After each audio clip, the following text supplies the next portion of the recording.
Bonjour.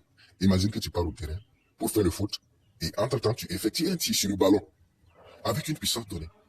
Après avoir effectué le tir, on te dit que tu n'as pas touché le ballon et le ballon non plus ne t'a touché. Ça donne un coup fait le souffle, n'est-ce pas?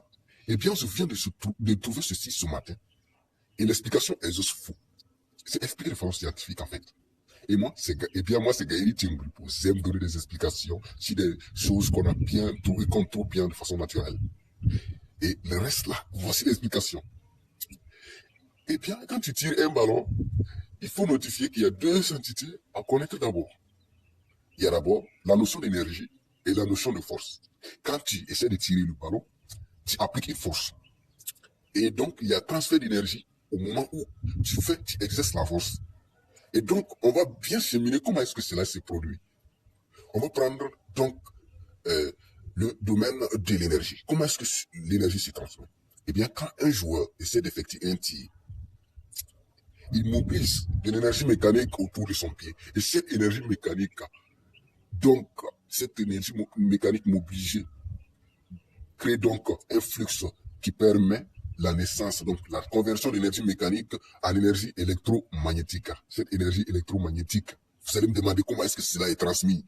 Donc, à l'approche, quand un joueur tire, à l'approche donc du ballon, ça va trouver que donc l'énergie mécanique mobilisée s'est transmise en énergie électromagnétique. Et cette énergie électromagnétique, vous voyez comment ça se transmet? Puisque chaque corps, chaque objet est constitué d'atomes. Qui dit atome parle d'électrons, parce que l'atome est entouré d'électrons libres.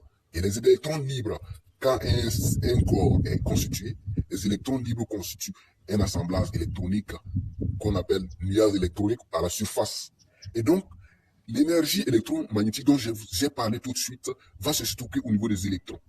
Et cette énergie électromagnétique, à l'approche donc du ballon, à l'instant où vous êtes le plus proche possible du ballon, il y a échange de photons entre les électrons du pied du joueur et les électrons donc du ballon. Parce que chaque système, chaque corps comporte donc les nuages électroniques dont j'ai dit.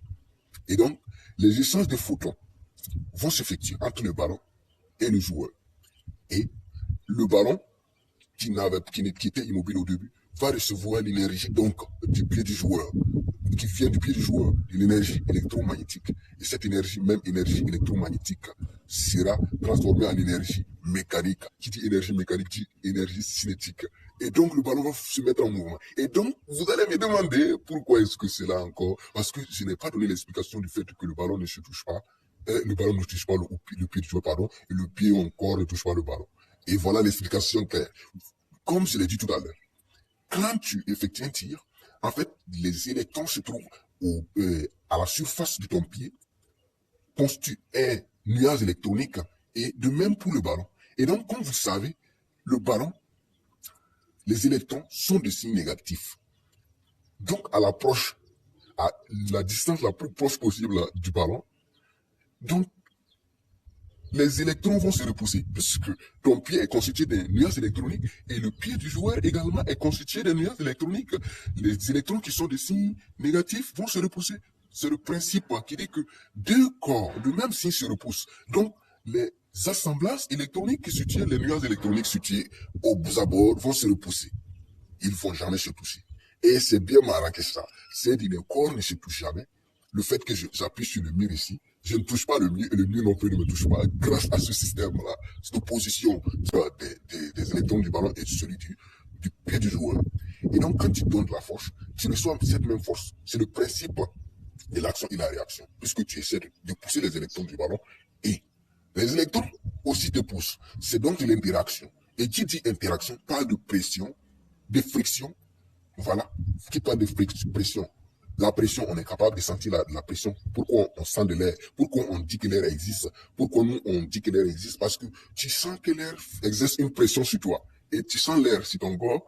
Quand il y a trop de vent, tu sens pourquoi? Parce qu'il y a tellement la pression sur toi que tu sens autour de toi, il y a de la pression, n'est-ce pas? Et tu ne vois pas, mais tu sens ça. C'est ça qu'on appelle donc de la pression. Et à tout moment que l'on exerce une force sur un objet, l'objet également exerce une force sur nous et ça crée de l'interaction. Et les interactions sont différentes. Voilà pourquoi chaque métaux ou bien chaque corps est constitué et donc d'autres d'éléments différents. Voilà pourquoi les interactions sont différentes. Quand tu touches le ballon, c'est pas la même chose que quand tu touches le mur. Donc, c'est l'explication qu'on a pu donner. Et vous voyez que c'est juste fou, c'est juste clair. Et moi, j'aime donner ces genres d'explications. Et si tu trouves que ce que je dis, c'est intéressant, abonne-toi. Ben, on va discuter de beaucoup de choses très, très, très intéressantes. N'hésite pas à liker et te donner ton point de vue en commentaire. Ça me plairait beaucoup. Merci beaucoup. Et c'était